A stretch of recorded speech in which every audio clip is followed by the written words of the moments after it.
నమస్తే, welcome to D news. ముందుగా headlines. ఎన్ని కష్టాలున్నా రాష్ట్రాన్ని బాగు చేయాలన్న లక్ష్యాన్ని మాత్రం వదిలిపెట్టే ప్రసక్తే లేదని, 3 సార్లు ముఖ్యమంత్రిగా పనిచేసిన గతంలో లేని ఇబ్బందులు ప్రస్తుతం ఉన్నాయని, జరిగిన విధ్వంసానికి దారి దొరకట్లేదని అన్న సీఎం చంద్రబాబు.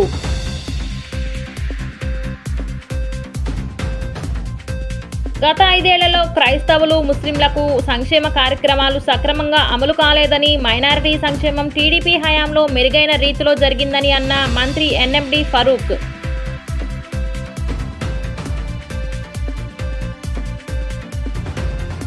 కూటమి ప్రభుత్వం పెంచిన విద్యుత్ ఛార్జీలకు వ్యతిరేకంగా డిసెంబర్ 27వ తేదీన పోరుబాటను నిర్వహిస్తామని అన్న ఎన్టీఆర్ జిల్లా వైసీపీ అధ్యక్షులు దేవినేని అవినాష్.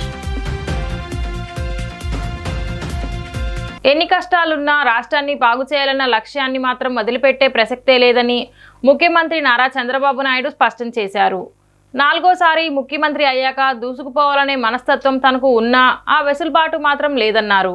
ముఖ్యమంత్రిగా పనిచేసిన 3 సార్లు లేని ఇబ్బందులు ప్రస్తుతం ఉన్నాయని తెలిపారు. గత 6 నెలల నుంచి రాత్రి పగలు ఆలోచిస్తూ పట్టుదలగా పరిశోధిస్తున్నా జరిగిన విధ్వంసానికి మాత్రం దారి దొరకట్లేదన్నారు. సోమవారం విజయవాడలో సెమీ క్రిస్మస్ వేడుకల్లో సీఎం చంద్రబాబు పాల్గొన్నారు. ఈ సందర్భంగా ఆయన మాట్లాడుతూ క్రైస్తవులకు కూటమి ప్రభుత్వం పూర్తిగా అండగా ఉంటుందని హామీ ఇచ్చారు.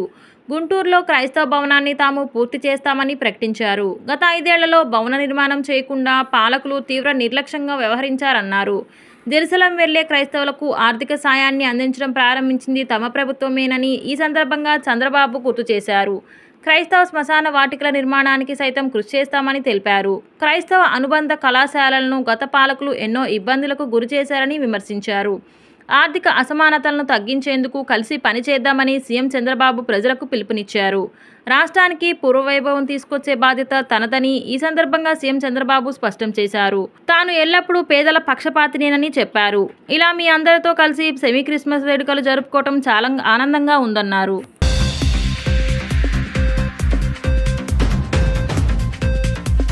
ఈరోజు పెద్ద ఎత్తున ఈ కార్యక్రమానికి విచ్చేసినటువంటి క్రైస్తవ సోదరి సోదరులందరికీ పేరు పేరున మనస్ఫూర్తిగా నమస్కారాలు, అభినందనలు, శుభాభినందనలు. మీ అందరూ కూడా హ్యాపీ క్రిస్మస్. ఈరోజు ఇక్కడుండే వాళ్లే కాకుండా ఆంధ్రప్రదేశ్ రాష్ట్రం, అటు తెలంగాణ రాష్ట్రం, భారతదేశం, ప్రపంచంలో ఉండే క్రిస్టియన్ సోదరి సోదరులందరికీ హ్యాపీ క్రిస్మస్. యేసు ప్రభు జన్మించిన రోజు మనం క్రిస్మస్ జరుపుకుంటున్నాం. లోక రక్షకుడైన ప్రభు కరుణా కటాక్షాలు ఉండాలని ఆకాంక్షిస్తూ పెద్ద ఎత్తున ఈ కార్యక్రమాన్ని మనం నిర్వహించుకుంటున్నాం. ప్రేమ, కరుణ, సేవకు ప్రతీక క్రిస్టియానిటీ.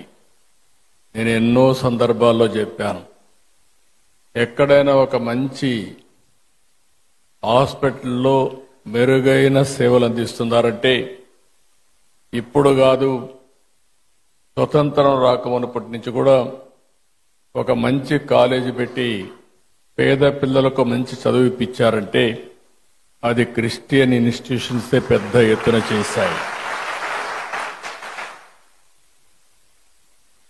దీనికి స్ఫూర్తి ఇచ్చింది కూడా యేసు ప్రభు ఇచ్చారు. పశువుల పాకలో పుట్టి గొర్రెల కాపరిగా పెరిగి నిరాడంబర చాటుకున్న ప్రజారక్షకుడు యేసు. నమ్మిన వారి కోసం బలిదానానికి సైతం వెనుకాడని క్రీస్తు గొప్పతనం ప్రతి ఒక్కరు కూడా ఉత్తేజాన్ని తీసుకోవాల్సిన అవసరం ఉంది. మైనారిటీల సంక్షేమం టీడీపీ హయాంలో మెరుగైన రీతిలో జరిగిందని మంత్రి ఎన్ఎండి ఫరూక్ అన్నారు. సోమవారం విజయవాడలో జరిగిన సెమీ క్రిస్మస్ వేడుకల్లో ఆయన మాట్లాడుతూ గత 5 ఏళ్లలో క్రైస్తవులు, ముస్లింలకు సంక్షేమం కార్యక్రమాలు సక్రమంగా అమలు కాలేదన్నారు. మైనారిటీల ప్రార్థనా మందిరాలకు ప్రభుత్వం ఆర్థిక సాయం అందించే పథకానికి టీడీపీ శ్రీకారం చుట్టిందన్నారు. గత 5 సంవత్సరాలు ఒక పని ఏమైనా జరిగిందేమో క్రైస్తవులకు చెప్పాలని ధైర్యంగా అడుగుతా ఉంటా. కేవలం మహానుభావుడు చంద్రబాబు నాయుడు గారు దయచేసి తప్పని చేయలేదు. 2002 హైదరాబాద్ లో క్రైస్తవులు కూడా చర్చిలకు డబ్బులు ఇవ్వాలని నిర్ణయం తీసుకోవడం జరిగింది. అంతవరకు లేదు. ప్రవేశపెట్టిన వారు చంద్రబాబు నాయుడు గారు. అప్పుడు పాల్ బియాన్ గారు వచ్చి సార్తో చెప్తే సార్ నన్ను పిలిపించి వాళ్ళను కూడా ప్రవేశపెడదామన్నారు. వారికే కాదు సిక్కులు కూడా మా అమీర్పేటలో గురుద్వారా కూడా కట్టించాం మనం. నేను రాష్ట్ర వ్యాప్తంగా నేను నా నియోజకవర్గంలో ఎక్కడ కావాలంటే ఎక్కడ చర్చలు కట్టించా. పేదవారు ఉన్నారు, గ్రామాల్లో కట్టుకోలేరు, ఆ స్థితిగతులు లేవు, పేదవారు కాబట్టి వారికి ఆదుకాలు కాబట్టి మా ముఖ్యమంత్రి గారు ఇచ్చారు కాబట్టి అందరికీ రాష్ట్రంలో ఇవ్వడం జరిగింది. ఎన్ని చర్చలకు ఇచ్చినామా? కొన్ని వేల చర్చలకు ఇచ్చినాం. కాంపోజిట్ స్టేట్ అనుకుంటే ఈ రోజు తెలంగాణ జరిగే కార్యక్రమాలన్నీ ప్రవేశపెట్టింది చంద్రబాబు నాయుడు గారు. అనలేకపోతే ఎక్కడనేది ఒక సింపుల్ గా చెప్పిన అమ్మాయి దాకా చెప్పిన మంత్రి గారు చెప్పినారు. గతంలో మేము 16 కోట్ల రూపాయలు చర్చికి ఇచ్చినాం. 16 కోట్ల రూపాయలు 16 కోట్లు ఇస్తే 10 కోట్ల రూపాయలు పని అయిపోయింది. 6 కోట్ల రూపాయలు ఇవ్వాలా? 5 సంవత్సరాలు అయిపోయింది. ఒక్క రూపాయి ఇచ్చినారా? మీరు ఎవరన్నా అడిగినారా? చెప్పాలి కదా క్రైస్తవ సోదరులు. మావాడు ఏం చేశాడు మావాడు అని చెప్పాలి. మరి ఏం చేశాము చెప్పాలి కదా, ఆయనకి సమాధానం చెప్పాలి కదా. ఫరూక్ నీకు ఇచ్చా మంత్రివర్గం, నీ వాళ్ళు ఏం చేశారంటే ఇదేం చెప్పమంటారు? కాబట్టి మనం ఆలోచించుకోవాల్సిన అవసరం ఉంది. ఎంత పేదవారమే, మన చర్చలు కూడా కట్టుకునే స్థితిగతులు ఉన్నాం. దానికి డబ్బులు ఇస్తా ఉన్నాం. మళ్ళా కావాలంటారు. మన పాస్టర్లు కూడా డబ్బులు పడలేదని సార్ పెట్టారు, బడ్జెట్ లో పెట్టారు, ఇస్తారు. ఎక్కడికి పోతారు? కూటమి ప్రభుత్వం పెంచిన విద్యుత్ ఛార్జీలకు వ్యతిరేకంగా డిసెంబర్ 27వ తేదీన పోరుబాట నిర్వహించనున్నట్లు ఎన్టీఆర్ జిల్లా వైసీపీ అధ్యక్షులు దేవినేని అవినాష్ తెలిపారు. రైతులకు అండగా పోరుబాట చేశామని, ఇప్పుడు పేదలకు అండగా విద్యుత్ ఛార్జీలను తగ్గించాలని పోరాడతామని స్పష్టం చేశారు. ఎన్టీఆర్ జిల్లా వైసీపీ రాష్ట్ర కార్యాలయం నందు ఆ పార్టీ ఎన్టీఆర్ జిల్లా అధ్యక్షులు దేవినేని అవినాష్ మీడియా సమావేశం నిర్వహించారు. ఈ సందర్భంగా ఆయన మాట్లాడుతూ కూటమి ప్రభుత్వం అధికారంలోకి వచ్చిన వెంటనే విద్యుత్ ఛార్జీలను పెంచి ప్రజలపై భారం మోపిందని విమర్శించారు. ప్రభుత్వం పెంచిన విద్యుత్ ఛార్జీలకు వ్యతిరేకంగా డిసెంబర్ 27వ తేదీన పోరుబాట నిర్వహించనున్నట్లు తెలిపారు. ఏఈ డిఈలకు మెమరాండంలు ఇచ్చి నిరసన తెలియజేస్తామని, సబ్ స్టేషన్ల వద్దకు వెళ్లి నిరసన కార్యక్రమాలు చేస్తామని చెప్పారు. ఎన్నికల ముందు విద్యుత్ ఛార్జీలు పెంచమని చెప్పి ఇప్పుడు పేద ప్రజలతో కూటమి నేతలు ఆడుకుంటున్నారని విమర్శించారు. ప్రచార సమయంలో చంద్రబాబు ఇచ్చిన ఏ హామీ అమలు చేయటం లేదన్నారు. 6 నెలల నుంచి కూటమి ప్రభుత్వం కాలయాపన చేస్తుందన్నారు. ఎస్సీలకు ఉచితంగా అందించే 200 యూనిట్ల పథకాన్ని కూటమి ప్రభుత్వం ఎత్తివేసిందన్నారు. ఆర్థిక పరిస్థితి ఎలాగ ఉన్నా పథకాలు అమలు చేసిన ఘనత జగన్ సొంతమని చెప్పారు. పేద ప్రజల ఆర్థిక పరిస్థితి తెలుసుకుని సంక్షేమ పాలనను వైసీపీ ప్రభుత్వం అందించిందన్నారు. ఈ సమావేశంలో వైసీపీ నేతలు వెల్లంపల్లి శ్రీనివాస్, రాయన భాగ్యలక్ష్మి, ఎమ్మెల్సీ అరుణ్ కుమార్, కడియాల బుచ్చిబాబు, డిప్యూటీ మేయర్లు అవుతూ శ్రీ శైలజారెడ్డి, బెల్లం దుర్గా తదితరులు పాల్గొన్నారు. నమస్కారం. రేపు 27వ తారీఖున గౌరవనీయులు పెద్దలు ఆంధ్రప్రదేశ్ రాష్ట్ర మాజీ ముఖ్యమంత్రి వైఎస్ఆర్ కాంగ్రెస్ పార్టీ జాతీయ అధ్యక్షులు వైఎస్ జగన్మోహన్ రెడ్డి గారు ఒక పిలుపు మేరకు 27వ తారీఖున ఎన్టీఆర్ జిల్లాలో ప్రతి నియోజకవర్గంలో గారా అక్కడ సంబంధించిన కరెంటు ఏఈ కానివ్వండి, డిఈ కానివ్వండి, లేకపోతే సబ్స్టేషన్లు ఎదురుగుండా నిరసన కార్యక్రమం చేపట్టి, నిరసన ర్యాలీ చేపట్టి, అదేవిధంగా అక్కడ ఉన్న అధికారికి కరెంటు ఛార్జీలు ఏదైతే కూటమి ప్రభుత్వం అధికారంలోకి వచ్చిన తర్వాత కరెంటు ఛార్జీలు పెంచమని చెప్పి ఈరోజు కూటమి ప్రభుత్వంలో కరెంట్ ఛార్జీలు పెంచారో దానికి నిరసనగా వినతి పత్రం అందజేసే కార్యక్రమం రేపు 27వ తారీఖున చేపట్టడం జరిగింది. ఈరోజు ఈ యొక్క మీడియా సమావేశానికి పెద్దలు పిఏసీ మెంబర్ వెల్లంపల్లి శ్రీనివాస్ గారు, అదేవిధంగా మేయర్ రాయన భాగ్యలక్ష్మి గారు, ఎమ్మెల్సీ అరుణ్ గారు, డిప్యూటీ మేయర్ శైలజారెడ్డి గారు, బెల్లం దుర్గా గారు, ఫ్లోర్ లీడరు, అదేవిధంగా రాష్ట్ర అనుబంధ విభాగ అధ్యక్షులు, జిల్లా అనుబంధ విభాగ అధ్యక్షులు, నగర జిల్లా రాష్ట్ర నాయకులందరూ గారు ఈరోజు పాల్గొని పోస్టర్ రిలీజ్ కార్యక్రమం గారు చేపట్టడం జరుగుతుంది. ఏదైతే గత ఎన్నికల ముందు అనేక సందర్భాల్లో అనేక మీటింగ్లో చంద్రబాబు నాయుడు కానివ్వండి, పవన్ కళ్యాణ్ కానివ్వండి, లేకపోతే కూటమి ప్రభుత్వంలో ఉన్న పార్టీలు అందరూ గారా మేము కరెంటు ఛార్జీలు పెంచమని చెప్పని ఆ రోజు ప్రజానీకానికి అబద్ధాలు చెప్పి మోసం చేసి అధికారంలోకి వచ్చిన తర్వాత ఈరోజు కరెంటు ఛార్జీలు పెంచే విధంగా పెంచి పేద ప్రజల్ని అన్యాయంగా గురి చేస్తుంది ఈరోజు కూటమి ప్రభుత్వం.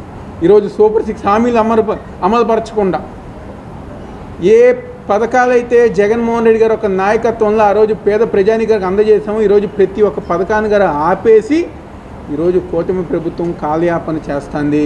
అదేవిధంగా జగన్మోహన్ రెడ్డి గారు అధికారంలో ఉన్నప్పుడు ఎవరైతే పేద ప్రజానికం ముఖ్యంగా ఎస్సీ ఎస్టీ కాలనీలో నివసిస్తున్న పేద ప్రజానికం ఉన్నారో వాళ్ళకి 200 యూనిట్లగా మేము ఉచిత విద్యుత్ అందజేసేవాళ్ళం.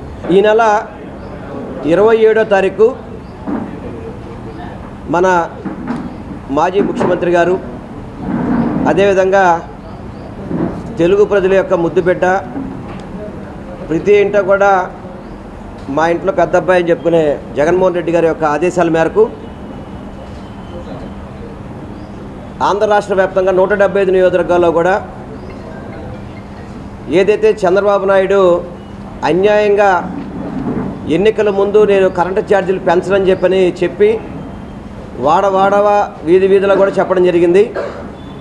సుమారుగా దాదాపు 15,500 కోట్లు రాష్ట్ర ప్రజల మీద భారం మోపుతున్న సందర్భంగా ప్రజలతో మమేకమయ్యి ఏదైతే ప్రజల యొక్క ఆవేదనని ప్రభుత్వం దృష్టి తీసుకొచ్చే విధంగా ఒక కార్యక్రమాన్ని రూపొందించడం జరిగింది.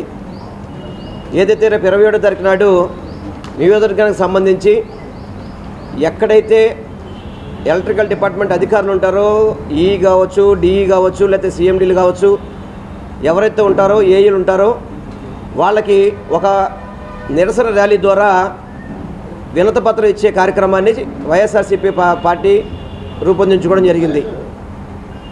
ఎన్టీఆర్ జిల్లా మన దేవినేని అవినాష్ గారి నాయకత్వంలో 7 నియోజకవర్గాల్లో కూడా ఈ కార్యక్రమాన్ని పూర్తిగా విజయవంతం చేసే విధంగా ఈరోజు వైఎస్ఆర్సీపీ పార్టీ జిల్లా అధ్యక్షులు మన దేవినేని అవినాష్ గారి ఆధ్వర్యంలోన, అలాగే మన మాజీ మంత్రివర్యులు వెల్లంపల్లి శ్రీనివాసరావు గారు, అలాగే మన ఎమ్మెల్సీ గారు అరుణ్ బాబు గారు, అలాగే మా డిప్యూటీ మేయర్లు దుర్గా గారు, శైల్య గారు, ఫ్లోర్ లీడర్ గారు సచిన్ గారు, అలాగే పార్టీ జిల్లా నాయకులు, రాష్ట్ర నాయకులు, అలాగే సిటీ అందరూ పెద్దలందరూ ఈరోజు వైఎస్ఆర్సీపీ పార్టీ నాయకులందరూ ఈరోజు ఈ కార్యక్రమానికి రావటం జరిగింది.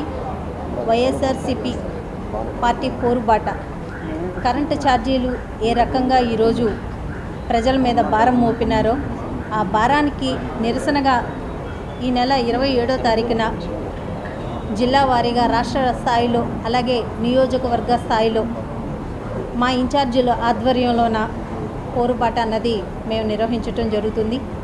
ఎందుకంటే ఈరోజు చంద్రబాబు నాయుడు గారు ప్రతి ఒక్క సభలోన తెలియచేశారు, మేము కరెంటు ఛార్జీలు పెంచము అని. 27వ తారీఖున వైఎస్ఆర్ కాంగ్రెస్ పార్టీ ఆధ్వర్యంలో ఏదైతే కూటమి ప్రభుత్వం కరెంట్ ఛార్జీలని పెంచిందో దానికి వ్యతిరేకిస్తూ మీరు చెప్పిన మాట ఏంటి, మీరు చేస్తున్న పనులు ఏంటి, ఏదైతే మీరు వివిధ సందర్భంలో ఛార్జీలు తగ్గిస్తాం పెంచమని చెప్పి కూడా ఈరోజు ఛార్జీలు సుమారు 15,485 కోట్ల రూపాయలని భారాన్ని ఈరోజు ప్రజల మీద నెత్తిన రుద్దుతున్నారు. దీనికి వైఎస్ఆర్ కాంగ్రెస్ పార్టీ వ్యతిరేకిస్తూ అన్ని నియోజకవర్గ కేంద్రాల్లో కూడా నిరసన ర్యాలీ చేయబోతున్నారు. దీనికి వైఎస్ఆర్ కాంగ్రెస్ పార్టీ కాకుండా వైఎస్ఆర్ కాంగ్రెస్ పార్టీ కూడా మిగిలిన పార్టీలను కూడా అడుగుతుంది. మాజీ ముఖ్యమంత్రి వర్యులు మా పార్టీ అధ్యక్షులు జగన్మోహన్ రెడ్డి గారి పిలుపు మేరకు ఏదైతే కూటమి ప్రభుత్వం అధికారంలోకి వచ్చిన తర్వాత కరెంటు ఛార్జీలు పెంచబోమని ఆనాడు హామీ ఇచ్చి ఈ రోజున 6 నెలల గడవ ముందే కరెంటు ఛార్జీలు పెంచి ఈరోజు ప్రజలపైన సుమారుగా 15,000 కోట్ల రూపాయలు భారం వేస్తుందంటే ప్రజల పట్ల ఈ కూటమి ప్రభుత్వానికి ఎంత కన్సర్న్ ఉందో మనందరం కూడా ఒకసారి అర్థం చేసుకోవాలి. ఇదే కాదు, రైతులకు ఎక్కడా కూడా ₹1 ఇచ్చినటువంటి దాఖలాలు లేవు. అలాగే నిత్యావసర సరుకులు గతంలో జగన్మోహన్ రెడ్డి గారు అధికారంలో ఉన్నప్పుడు నిత్యావసర సరుకులు పెంచితే లబోదిబో అన్నారు. కానీ మరి అదేవిధంగా మీరు 6 నెలల కాలంలోనే ఇది ఇంత వ్యతిరేకతను కూడగట్టుకుంటున్నారంటే ప్రజలకు మీరు మంచి చేస్తూ ఉన్నారా లేకపోతే చెడు చేస్తూ ఉన్నారా ఒకసారి మీరే ఆలోచించుకోవాలని కూడా తెలియజేస్తూ ఉన్నారు. ఎందుకంటే హామీలు ఇచ్చారు, అల్లవి కాని హామీలు ఎక్కడా కూడా జగన్మోహన్ రెడ్డి గారు ఒకటే చెప్పారు, నేను చేయలేనివి నేను చెప్పలేను, నాకు అధికారం లేకపోయినా పర్వాలేదని ఆనాడు ఏదైతే చెప్పారో. ఈరోజు ఏదైతే ఈ యొక్క ప్రెస్ మీట్ డిసెంబర్ 27వ తారీఖున మా యొక్క మాజీ ముఖ్యమంత్రి వారు జగన్మోహన్ రెడ్డి గారి పిలుపు మేరకు కరెంట్ ఛార్జీల పెంపుకు నిరసనగా మేమందరం కూడా మా యొక్క నియోజకవర్గంలో నిరసన కార్యక్రమం చేపడుతున్నాం. దాని యొక్క పోస్టర్ లాంచింగ్కి మా యొక్క ఎన్టీఆర్ జిల్లా అధ్యక్షులైన దేవినేని అవినాష్ గారు, మా మాజీ మంత్రివర్యులు వెల్లంపల్లి శ్రీనివాస్ గారు, ఎమ్మెల్సీ గారు, నగర మేయర్ గారు రాయన్ భాగ్యలక్ష్మి గారు, డిప్యూటీ మేయర్స్, ఫ్లో లీడర్, మా యొక్క వైఎస్ఆర్సీపీ పెద్దలందరం కూడా ఈరోజు ఈ యొక్క ప్రెస్ మీట్లో పాల్గొంటారు. నిజంగా చంద్రబాబు నాయుడు అనే ఆయన నిజంగా ఓన్లీ పేపర్కే తప్ప ఏ రోజు కూడా హామీలు నెరవేర్చలా, గతంలోనూ నెరవేర్చలా.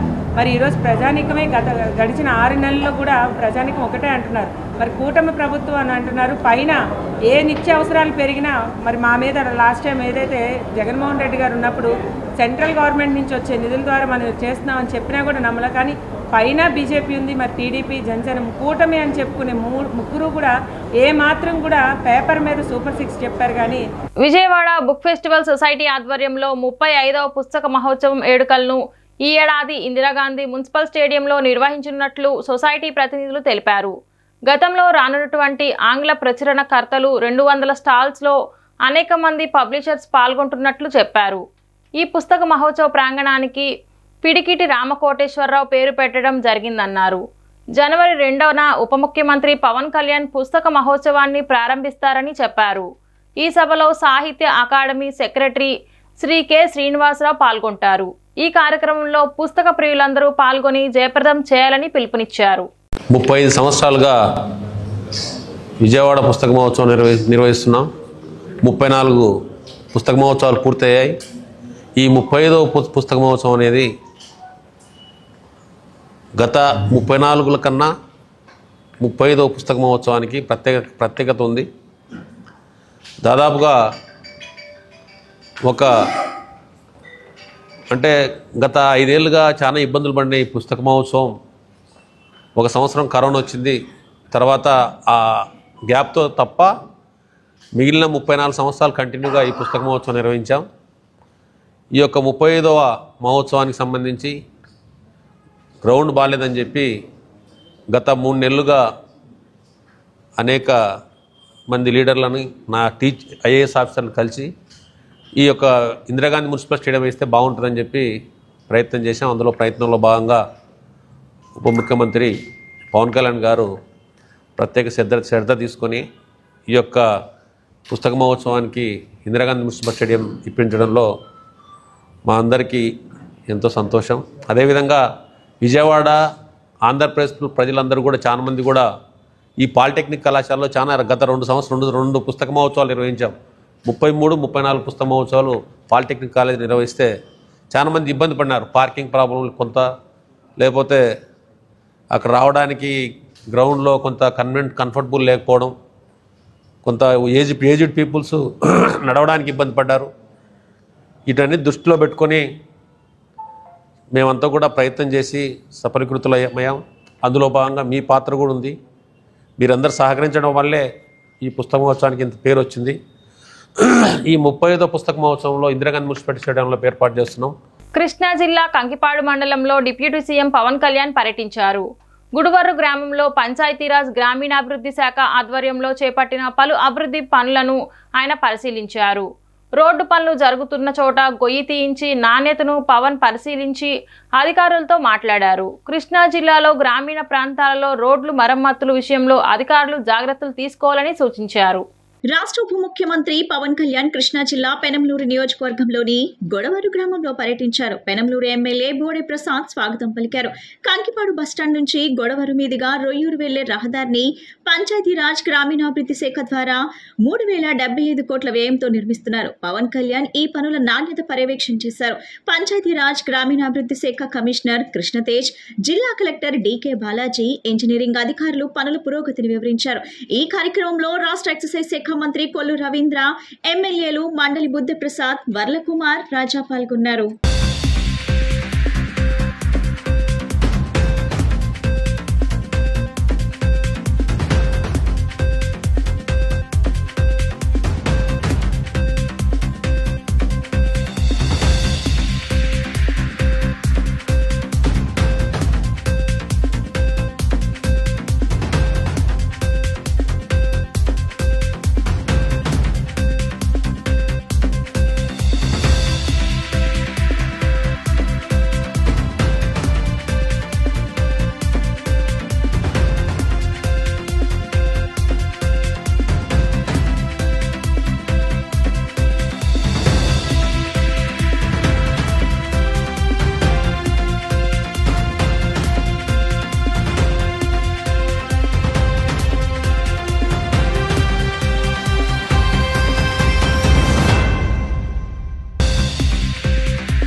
రూరల్ మండలం నున్న గ్రామంలోని సాంఘిక సంక్షేమ శాఖ బాలికల వసతి గృహం అధికారులు అనుమతి లేకుండా బాలికలను పంపించేసి హాస్టల్కు సోమవారం తాళం వేశారని ఏఐఎస్ఏ ఎన్టీఆర్ జిల్లా అధ్యక్షులు మహేష్ ఆరోపించారు.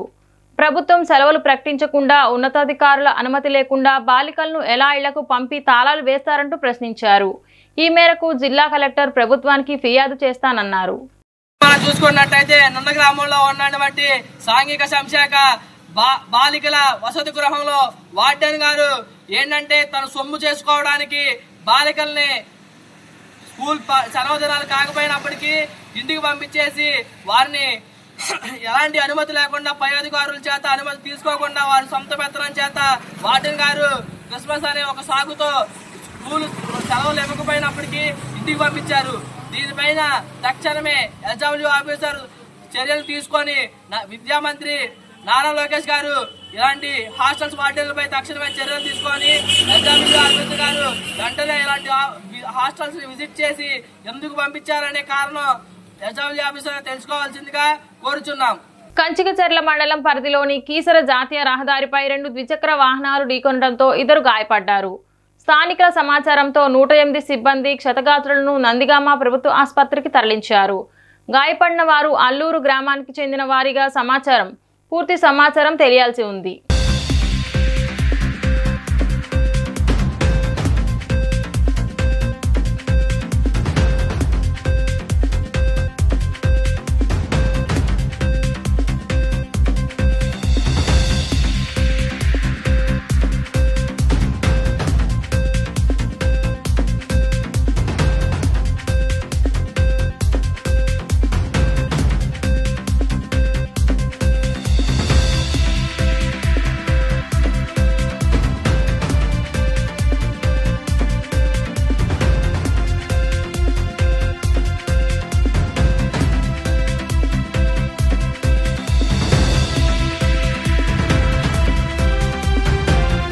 ఎన్టీఆర్ జిల్లా వైసీపీ కార్యాలయంలో సెమీ క్రిస్మస్ వేడుకలు ఘనంగా జరిగాయి. ఈ సందర్భంగా వైసీపీ శ్రేణులతో కలిసి జిల్లా వైసీపీ అధ్యక్షులు దేవినేని అవినాష్ కేక్ కట్ చేశారు. అనంతరం ఆయన మాట్లాడుతూ క్రైస్తవ సోదర సోదరీమణులందరికీ క్రిస్మస్ శుభాకాంక్షలు తెలియజేశారు. ప్రభువు ఆశీస్సులతో అందరూ సుఖ సంతోషాలతో ఉండాలని ఆయన ఆకాంక్షించారు. క్రిస్మస్ వేడుకలను అందరూ తమ తమ కుటుంబ సభ్యులకు ఆనందంగా జరుపుకోవాలని కోరారు. ఈ కార్యక్రమంలో పశ్చిమ నియోజకవర్గం YCP incharge Vellampalli Srinivas, mayor Rayana Bhagyalakshmi, YCP senior నాయకులు కడియాల బుచ్చిబాబు తదితరులు పాల్గొన్నారు.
డి ఛానల్ ప్రేక్షకులకి మరియు విజయవాడ సిరీ ప్రజానికానికి క్రిస్మస్ శుభాకాంక్షలు తెలియజేస్తూ ఆ ప్రభు ఒక దీవెనలు ప్రతి ఒక్కరిపై ఉండాలని చెప్పని, ప్రతి ఒక్కరి దగ్గర సంతోషంగా మెలగాలని చెప్పని, కుటుంబాలతో అందరి దగ్గర ఆనందంగా ఉండాలని చెప్పని మనస్ఫూర్తిగా కోరుకుంటూ మరొకసారి ప్రతి ఒక్కరి దగ్గర క్రిస్మస్ శుభాకాంక్షలు తెలియజేస్తున్నాం. క్రిస్మస్ పండుగ సందర్భంగా మా క్రిస్టియన్ సోదరి మనందరికీ కూడా క్రిస్మస్ శుభాకాంక్షలు తెలియపరచుకుంటూ యేసు ప్రభు ఆశీస్సులతో ప్రజలందరూ కూడా సుఖ సంతోషాలతో ఉండాలని చెప్పని మనస్ఫూర్తిగా కోరుకుంటూ మరొకసారి యేసు ప్రభు ఆశీస్సులు మా జగన్మోహన్ రెడ్డి గారి మీద, వారి కుటుంబం మీద, ముఖ్యంగా రాష్ట్ర ప్రజల మీద, అందరి మీద ఉండాలని చెప్పని మనస్ఫూర్తిగా కోరుకుంటూ అందరికీ కూడా క్రిస్మస్ శుభాకాంక్షలు.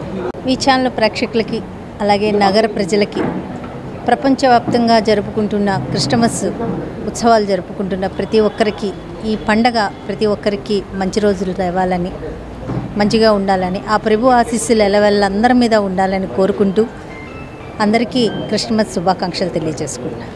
రాష్ట్రంలోని 26 జిల్లాలను సమానంగా అభివృద్ధి చేసేందుకు ప్రణాళికలు సిద్ధం చేస్తున్నట్లు ఏపీ మంత్రి నారాయణ తెలిపారు. అమరావతిలోని రాష్ట్ర సచివాలయంలో నిర్వహించిన మీడియా సమావేశంలో ఆయన మాట్లాడుతూ ఏ రాష్ట్రానికి దేశానికైనా రాజధాని అవసరమన్నారు. అమరావతి రాజధానిని అభివృద్ధి చేస్తామని చెప్పారు. దీంతో పాటు అన్ని ప్రాంతాలపై దృష్టి సారిస్తామని పేర్కొన్నారు. రుణాలు తీసుకొచ్చామని వాటి భారం ప్రజలపై మోపేది లేదని స్పష్టం చేశారు. భూముల విలువ పెరిగాక రుణాలు తిరిగి చెల్లిస్తామన్నారు. ప్రజలపై భారం లేకుండా పనులు సాగుతాయని చెప్పారు. అందరికీ నమస్కారాలండి. ఈరోజు అమరావతి రాజధాని క్యాపిటల్ సిటీ 44వ అథారిటీ మీటింగ్ సిఆర్డీ జరిగింది. దాంట్లో జూన్ 7, జూన్ 10 లేఅవుట్ రోడ్స్కి సంబంధించి 2723 కోట్లతో యాక్చువల్గా ఈరోజు అథారిటీ యాక్సెప్ట్ చేసింది.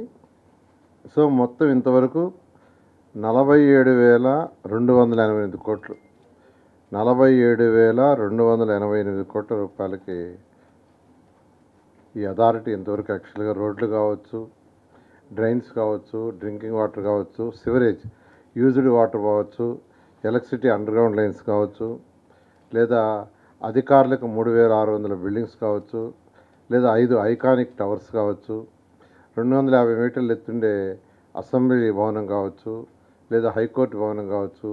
ఇవన్నీ కూడా వీటన్నిటికి సంబంధించి ఇంతవరకు 47,288 కోట్లకి ఈరోజు యాక్చువల్గా యాక్సెప్ట్ చేయడం జరిగింది. మిగిలినవి కూడా ఈ నెలాఖరా కొన్ని నెక్స్ట్ మంత్లో బ్యాలెన్స్ కంప్లీట్ చేసి వర్క్స్ అన్నీ యాక్చువల్గా టేకప్ చేయడం జరుగుతుంది. టెండర్లు కూడా 1 by 1 నెక్స్ట్ మంత్ 15వ తేదీ లోపల అన్నిటికి సంబంధించి టెండర్లు కూడా పిలిచే విధంగా ప్లాన్ చేయడం జరిగింది. అదేవిధంగా ఈరోజు టిట్కో హౌసెస్ ఏదైతే 2014-19లో పేదలు నిరుపేదలకు ఒక మంచి ఇల్లు కట్టాలని ఆ రోజు ముఖ్యమంత్రి గారు చెప్పింది ఏంటంటే ప్రతి మహిళ తన భర్తతో పిల్లలతో ఆనందంగా ఉండి కట్టమని చెప్పారు. నాకు దానికి అనేక దేశ విదేశాల్లో కూడా స్టడీ చేశాం. శాంతి సౌభ్రాతత్వం వెల్లివిరవాలని వైట్ కలర్ డే నిర్వహించనున్నట్లు శ్రీ శారదా రామకృష్ణ విద్యాలయం ప్రిన్సిపల్ సాయిరాం ప్రసాద్ చెప్పారు. కార్యక్రమంలో భాగంగా ప్రకృతిలో లభించే వైట్ రంగు ప్రాముఖ్యతను తెలిపే విధంగా పేపర్ క్రాఫ్ట్ తయారు చేసి ఎల్కేజీ విద్యార్థులకు పరిచయం చేశామన్నారు. అదేవిధంగా సెమీ క్రిస్మస్ వేడుకలు కూడా నిర్వహించి విద్యార్థులలో ఒక ఆధ్యాత్మిక చైతన్యం తీసుకువచ్చినట్లు చెప్పారు. గాంధీనగర్లోని శ్రీ శారదా రామకృష్ణ విద్యాలయం నందు వైట్ కలర్ డే మరియు సెమీ క్రిస్మస్ వేడుకలను ఘనంగా నిర్వహించారు. ఈ సందర్భంగా కార్యక్రమాన్ని ఉద్దేశించి స్కూల్ ప్రిన్సిపల్ సాయిరాం ప్రసాద్ మాట్లాడుతూ విద్యార్థులకు రంగుల యొక్క ప్రాముఖ్యం తెలియజేయడానికి ఈ కార్యక్రమం చేశామన్నారు. ఇటువంటి కార్యక్రమాల్లో తమ పాఠశాల విద్యార్థులకు అనేక బహుమతులు వచ్చినట్లు ఆయన గుర్తు చేశారు. అదేవిధంగా సెమీ క్రిస్మస్ వేడుకలు కూడా ఘనంగా చేసినట్లు చెప్పారు. లైవ్ క్రిస్మస్ ప్లాన్ ఏర్పాటు చేశామన్నారు. అనంతరం స్కూల్ టీచర్ సుజాత మాట్లాడుతూ ప్రతి సంవత్సరం ఒక కలర్ డే నిర్వహిస్తామని దానిలో భాగంగానే శాంతికి చిహ్నమైన వైట్ కలర్ ని ఎంచుకొని వైట్ కలర్ డే చేశామన్నారు. లెర్నింగ్ స్కిల్స్ కూడా ఇంప్రూవ్ చేసేందుకు అనేక మంచి కార్యక్రమాలు చేసినట్లు చెప్పారు. కార్యక్రమంలో స్కూల్ అధ్యాపక సిబ్బంది విద్యార్థులు ఎంతో ఉత్సాహంగా పాల్గొన్నారు.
అందరికీ నమస్కారం అండి.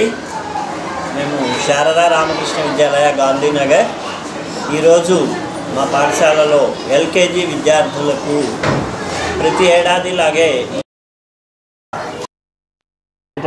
రంగు కలర్ని పరిచయం చేస్తూ ఈ సంవత్సరం అంతర్జాతీయంగా ఉన్నటువంటి ఉపద్రవాలు వీటినన్నింటినీ దృష్టిలో పెట్టుకొని శాంతి సౌభ్రాతృత్వం వెల్లివిరియాలని కోరుకుంటూ వైట్ కలర్ డేని మేము ఈరోజు మా ఎల్కేజీ పిల్లలందరికీ కూడా ఇంట్రడ్యూస్ చేయడం జరిగింది. ఇందులో భాగంగా మా పిల్లలు అనేక రకాలైనటువంటి పేపర్ క్రాఫ్ట్ వర్క్ను చేసి పిల్లలందరికీ కూడా అనేక రకాల ప్రకృతిలో లభించే వైట్ కలర్ ఐటమ్స్ అన్నిటిని కూడా పిల్లలకి పరిచయం చేయడం జరుగుతుంది. అలాగే ఇది ఫెస్టివ్ సీజన్, మన అందరికీ కూడా Christmas, new year, Kalpataru day ఇలా వరుసగా వస్తుంటాయి. క్రిస్టమస్ సందర్భంగా కూడా ఈరోజు మా పాఠశాలలో సెమీ క్రిస్టమస్ వేడుకలు, అలాగే మావాడు శాంతాక్రాజ్ లాగా రావడం, ఇవన్నీ పిల్లల్లో ఒక ఆధ్యాత్మిక చైతన్యాన్ని అలాగే ఈ యొక్క కలర్స్ మీద అవగాహనను కల్పించడానికి మేము చేస్తూ ఉన్నటువంటి చిన్న ప్రయత్నం ఇది. మా పిల్లలకి అనేక రకాలైనటువంటి బహుమతులు కూడా వస్తూ ఉంటాయి ఇలాంటి కార్యక్రమాల్లో పాల్గొన్నందుకు. అలాగే మేము ఈసారి ఏంటంటే క్రిస్టమస్ ట్రీని ఒక లైవ్ ప్లాంట్లో క్రిస్టమస్ ట్రీని డెకరేట్ చేయటం అనేది మేము ప్రత్యేకంగా తీసుకున్నటువంటి అంశం. ఎందుకంటే ఎప్పుడో చెట్టుని కొట్టివేసి ఆ చెట్టుని తీసుకొచ్చి మనం చేస్తాం, అలా కాకుండా పూర్వపు రోజుల్లోనే ప్రకృతి మీద ఉన్నటువంటి అపారమైనటువంటి ఈ అవగాహన మేరకు ఈ యొక్క చెట్లను పెంచాలనే ఉద్దేశంతో క్రిస్మస్ ట్రీని ఏర్పాటు చేశారన్న భావనతో మేము ఈ రోజున ఒక ఫ్లవర్ పాట్లోనే మేము బ్రతికి ఉన్నటువంటి ఒక చెట్టుని తీసుకొని దానికి క్రిస్మస్ ట్రీగా చేసి దాన్ని కూడా ప్రజెంట్ చేయడం జరుగుతుంది. ఈ సందర్భంగా ఈ ఎల్కేజీ పిల్లల ఈ వైట్ కలర్ డేలో మా ఉపాధ్యాయుని సుజాత గారు చాలా శ్రమ తీసుకొని ఓర్చుకొని చేస్తారు, ఆవిడని కూడా అభినందిస్తున్నాను. అలాగే మిగతా ఉపాధ్యాయులను కూడా అభినందిస్తూ మా పాఠశాల విద్యార్థులకు పేరెంట్స్ అందరికి కూడా క్రిస్టమస్ నూతన సంవత్సర శుభాకాంక్షలు తెలియచేస్తూ ఉన్నాను. నా పేరు సాయిరాం ప్రసాద్, ప్రిన్సిపల్ శారదా రామకృష్ణ విద్యాలయ. నమస్తే, నా పేరు సుజాత. నేను శారదా రామకృష్ణ విద్యాలయ స్కూల్లోని ఎల్కేజీ టీచర్గా వర్క్ చేస్తున్నాను.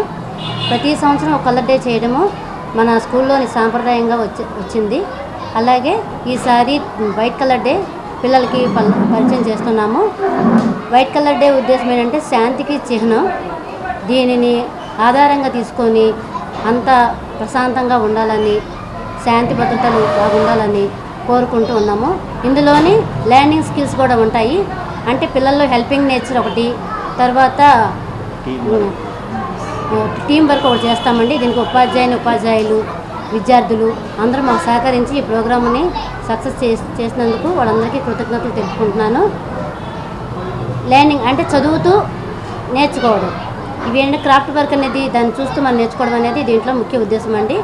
ప్రతి యాక్టివిటీలోని లెర్నింగ్ స్కిల్స్ ఉంటాయండి. దీని ముఖ్య ఉద్దేశం అదేనండి. Thank you. రైతులు తమ సమస్యలపై న్యాయ పోరాటం చేస్తుంటే ప్రభుత్వాలు వారిపై కేసులు పెట్టి అరెస్ట్ చేయడం దుర్మార్గమని ఏపీ రైతుల సంఘాల సమన్వయ సమితి కన్వీనర్ వడ్డే శోభనాధీశ్వరరావు ఆరోపించారు.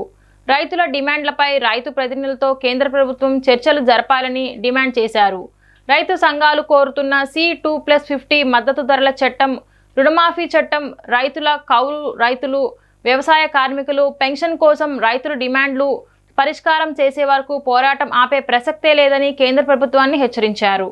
జాతీయ నూతన మార్కెట్ చట్టాన్ని ఉపసంహరించాలని ఏపీ రైతు సంఘాలు డిమాండ్ చేశాయి. ఈ మేరకు నగరంలోని లెనిన్ సెంటర్లో చట్టం కాపీలను దగ్ధం చేశారు. సంయుక్త కిసాన్ మోర్చా పిలుపు మేరకు దేశంలోని అన్ని జిల్లాల్లో నిరసన కార్యక్రమాల్లో భాగంగా ఎన్టీఆర్ జిల్లా రైతు సంఘాల ఐక్యవేదిక ఆధ్వర్యంలో ఈ కార్యక్రమం నిర్వహించారు. ఈ నిరసన కార్యక్రమాన్ని ఉద్దేశించి ఏపీ రైతు సంఘాల సమన్వయ సమితి కన్వీనర్ వడ్డీ శోభనాధీశ్వరరావు మాట్లాడుతూ రాజధాని ఢిల్లీ సరిహద్దుల్లో రైతుల పాదయాత్రను, దీక్షలను అడ్డుకొని వారిపై తప్పుడు కేసులు పెట్టడానికి తీవ్రంగా ఖండించారు. Noida, greater Noida police commissionerate పరిధిలో పోలీస్ అధికారిపై హత్యాయత్నం, కుట్ర తదితర సెక్షన్ల కింద కేసులు నమోదు చేసి లక్సర్ జైల్లో రైతులను నిర్బంధించడం దుర్మార్గమైన చర్య అని విమర్శించారు. కేంద్రంలోని మోడీ ప్రభుత్వం ఎస్కేఎం నాయకులకు ఇచ్చిన హామీలను అమలుపరచకుండా రద్దు చేసిన చట్టాల్లోని విధానాలతోనే కొత్త చట్టాలు చేస్తుందని మండిపడ్డారు. రైతులపై సాగిస్తున్న దమనకాండను తక్షణమే ఆపాలని కోరారు. అరెస్ట్ చేసిన రైతులను విడుదల చేయాలని విజ్ఞప్తి చేశారు. రైతాంగానికి పండించే పంటలకి స్వామినాథన్ కమిషన్ సిఫార్సు చేసిన విధంగా సమగ్ర పంటల ఉత్పత్తి వ్యయానికి 50% కలిపి చట్టబద్ధ కనీస మద్దతు ధర నిర్ణయించాలి అనే డిమాండ్తో, అలాగే పంట రుణాలను ఒక్క పర్యాయం రద్దు చేయాలని, అలాగే కేరళలో వలె రుణ ఉపశమన చట్టాన్ని పార్లమెంట్లో ఆమోదించి అన్ని రాష్ట్రాలలో అమలు చేసి రైతాంగ ఆత్మహత్యల పరంపరకు ముగింపు పలకాలని, ఎండనక వాననక కష్టపడి పనిచేసేటటువంటి రైతులు, కౌలు రైతులు, వ్యవసాయ కార్మికులకి పెన్షన్ సౌకర్యం కల్పించాలని మొన్నగు డిమాండ్లతో 13 మాసాల పాటు మరింత క్రూరమైనటువంటి పద్ధతుల్లో మరొక 3 చట్టాలు ఈ రోజున పార్లమెంటు ముందుకు తీసుకొచ్చారు. అందులో మార్కెట్ల చట్టం అనేది అత్యంత దుర్మార్గమైంది. ఇప్పుడున్నటువంటి అగ్రికల్చర్ మార్కెట్ కమిటీ గొడవన్లు, సిఈసిడబ్ల్యూసి గొడవన్లు, రకరకాల ప్రభుత్వ రంగంలో ఉన్న గొడవన్లన్నీ కూడా ప్రైవేట్ కంపెనీకి, అదానికి, అంబానీకి వాళ్ళకి అద్దెలకు ఇచ్చేస్తూ ఉన్నారు. వాటిల్లో ఏఎంసీలు పాట పాడటానికి వెళ్తే ఇదివరకు కనీస మద్దతు ధర ఉండేది, అది కూడా లేదు. వాళ్ళ ఇష్టం వచ్చినట్టుగా ఎంతగా పాడితే అంతగా ఒప్పజెప్పడం తప్ప రైతుకు మరొక మార్గం లేదు. అక్కడ మీకు ఇష్టం లేకపోతే ప్రైవేటుగా కంపెనీలతో అగ్రిమెంట్ చేసుకోండి, లేదా ప్రైవేటుగా మార్కెట్లు పెడతారు వాళ్ళు, అక్కడికి వెళ్ళి అమ్ముకోండి అని చెప్పి అందులో రాశారు. బులెటిన్ ముగించే ముందు ముఖ్యాంశాలు మరొకసారి. ఎన్ని కష్టాలున్నా రాష్ట్రాన్ని బాగు చేయాలన్న లక్ష్యాన్ని మాత్రం వదిలిపెట్టే ప్రసక్తే లేదని, 3 సార్లు ముఖ్యమంత్రిగా పనిచేసిన గతంలో లేని ఇబ్బందులు ప్రస్తుతం ఉన్నాయని, జరిగిన విధ్వంసానికి దారి దొరకట్లేదని అన్న సీఎం చంద్రబాబు.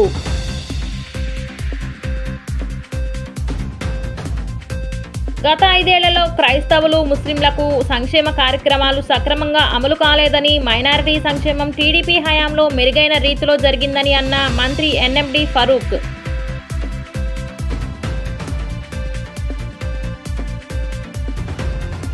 కూటమి ప్రభుత్వం పెంచిన విద్యుత్ ఛార్జీలకు వ్యతిరేకంగా డిసెంబర్ 27వ తేదీన పోరుబాటను నిర్వహిస్తామని అన్న ఎన్టీఆర్ జిల్లా వైసీపీ అధ్యక్షులు దేవినేని అవినాష్. డి న్యూస్కి సమాప్తం. మళ్ళీ నెక్స్ట్ బులెటిన్లో కలుద్దాం.